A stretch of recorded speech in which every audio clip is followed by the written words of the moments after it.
Slow news day.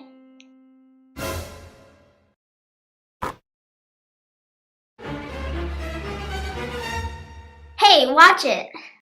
I hate this zoo.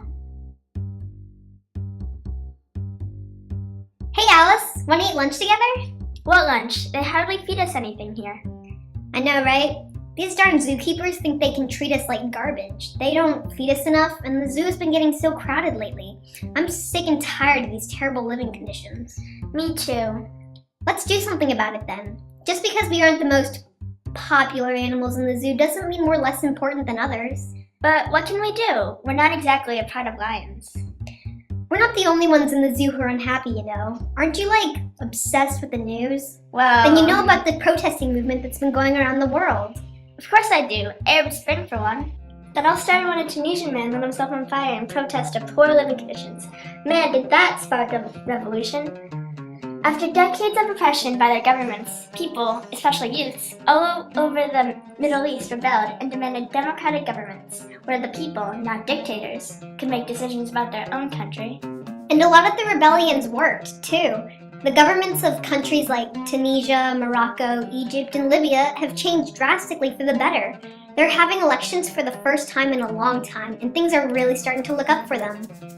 It's funny, here in America, most people seem to like the idea of a completely secular government, but most of the parties elected to power in these elections are moderate Islamists. In fact, many of them are planning to use Sharia, the religious law of Islam, as a basis for law in their respective governments. It's a little early to tell, but I think the lives of people in these places are being improved significantly.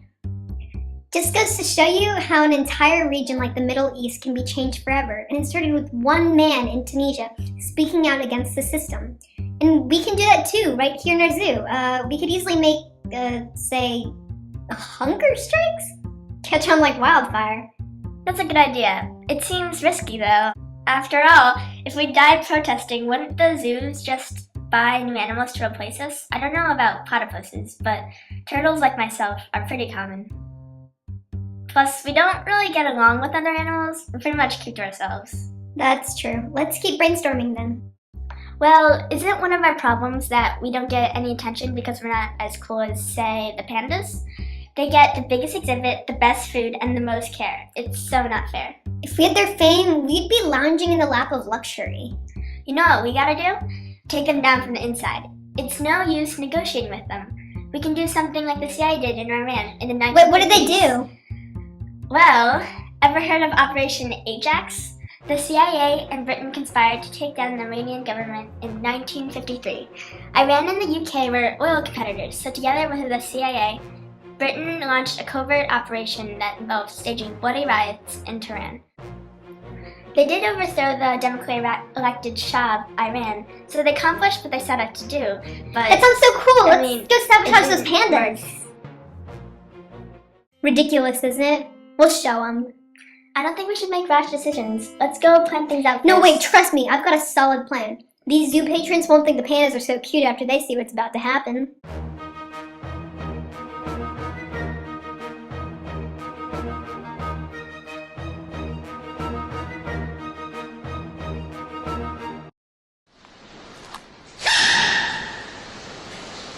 Ha! See?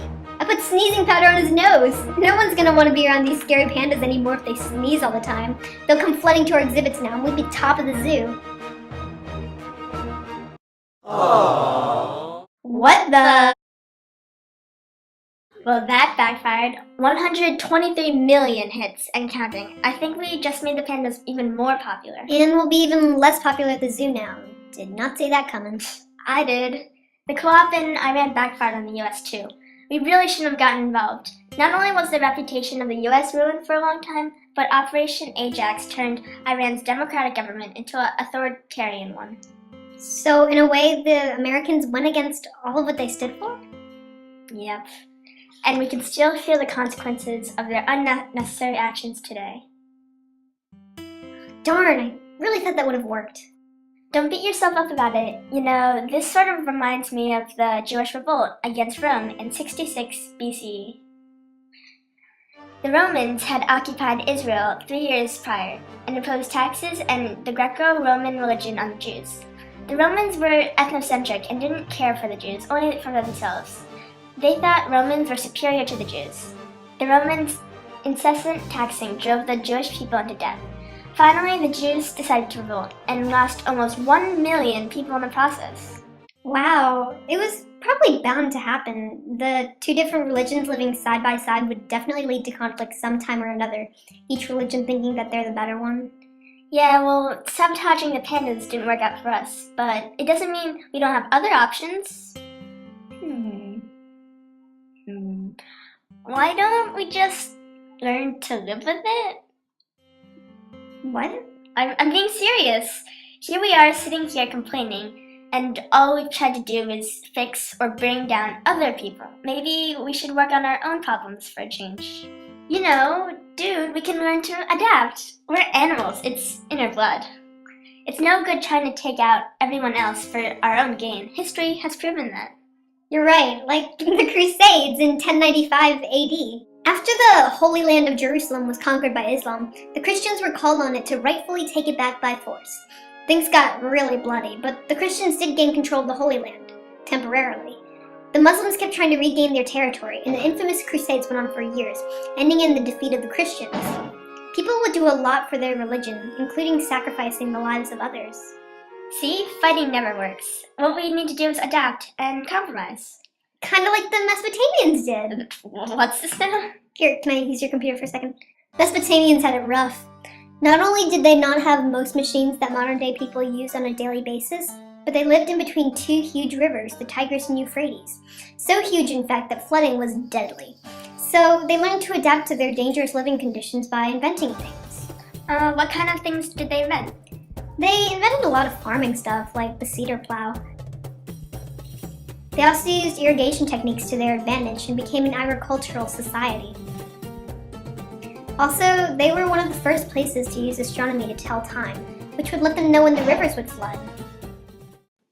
So they took a potentially bad situation, invented things to combat obstacles, and eventually thrived. Yeah, and we can too if we put all of our heads together. But what are we going to do about the space problem? We can't exactly invent something to give us more space, and there's no way the zookeepers would let us build on the zoo. There's not a lot we can do about space. What we need to focus on is not letting the crowdedness turn the zoo into a dysfunctional community. We can start by being better at sharing, establish better relationships with the other animals, heck, maybe even talk to the pandas. We're gonna have to get used to making personal sacrifices at the zoo. And we need to remember that we're in this together. It's not species versus species. It's not even animals versus zookeepers. Everyone in the zoo needs to come together regardless of species, habitat, or age. And if we're one unit, there's not a lot that can hinder us. Whether it's rebelling, sabotaging, or adapting, whole cultures have been changed, sometimes for the better or sometimes for the worse. Either way, we can learn a lot from history. Feeling a lot better about our situation. Now let's go make change happen! Yeah! Yeah, buddy!